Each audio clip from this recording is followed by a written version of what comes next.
Il y a Ekel et Jekyll qui veulent vous parler, vous poser une question, moi je vais y répondre, mais vous aussi vous pouvez, hein.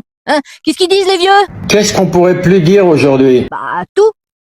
Enfin presque. Parce qu'en France, tu as encore le droit de parler. Mais faut pas déconner non plus. Tu peux donner ton avis, à condition qu'il soit compatible avec l'avis autorisé. Tu peux critiquer un gouvernement, mais évite de préciser lequel. Tu peux faire de l'humour politique, mais prévois quand même un avocat. Moi, il y a pas si longtemps, j'ai caricaturé Emmanuel Macron en bite. J'ai réalisé que le dessin avait des conséquences.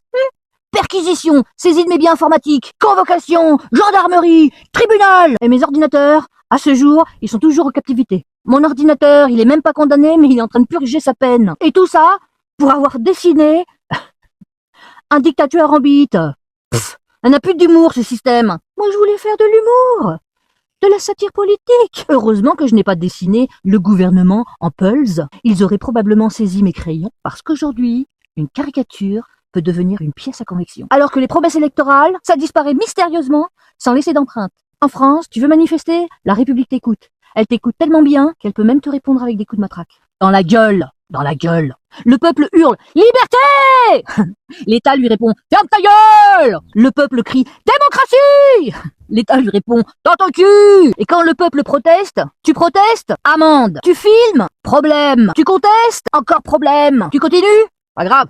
Gendarmerie, procureur, amende. Ah ouais. Je sais, je t'entends déjà. Et la liberté d'expression alors? C'est devenu un engagement avec un abonnement premium. Et les conditions générales? Personne ne les a lues. On peut plus dire ce qu'on pense. On peut plus poser certaines questions. On peut plus enquêter tranquillement. On peut plus informer sans se faire traiter de complotiste. D'ailleurs, en France, si tu poses suffisamment de questions, tu finis par devenir toi-même le sujet de l'enquête. Tu dis pourquoi? Suspect. Tu dis comment? Complotiste. Tu dis qui a décidé?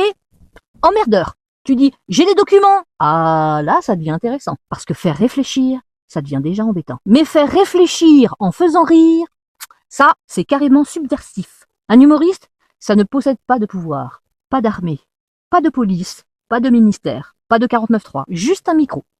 Mais apparemment, c'est déjà beaucoup trop. Parce qu'une blague, ça ne se vote pas, ça ne se dissout pas, ça ne se censure pas facilement. Et surtout, ça peut circuler dans toutes les langues. Et ça, c'est insupportable pour les gens qui nous dirigent. Ils vous expliquent, vous êtes libre. J'adore cette phrase. C'est presque aussi beau que vos données sont protégées.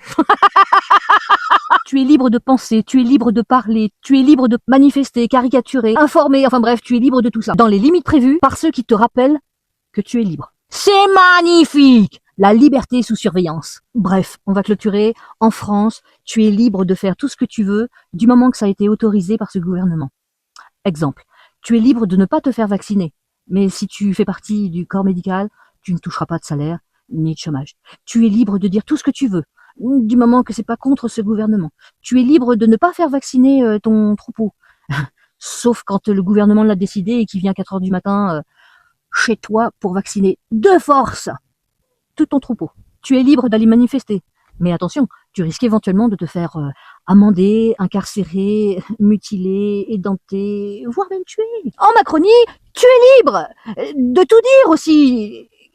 Mais tu en subiras les conséquences. Personnellement, et cela n'engage que moi, je continuerai à vous faire rire. Quand Macron se gratte le gland, il ne fera pas beau temps. Quand Manu se gratte le cul, il ne fera pas beau non plus. Alors imagine, si Brigitte se gratte la bite. Ouais, pluie de météorites. C'est quand même la meilleure vanne que je puisse vous offrir. Et celle-là, je ne l'ai même pas écrite.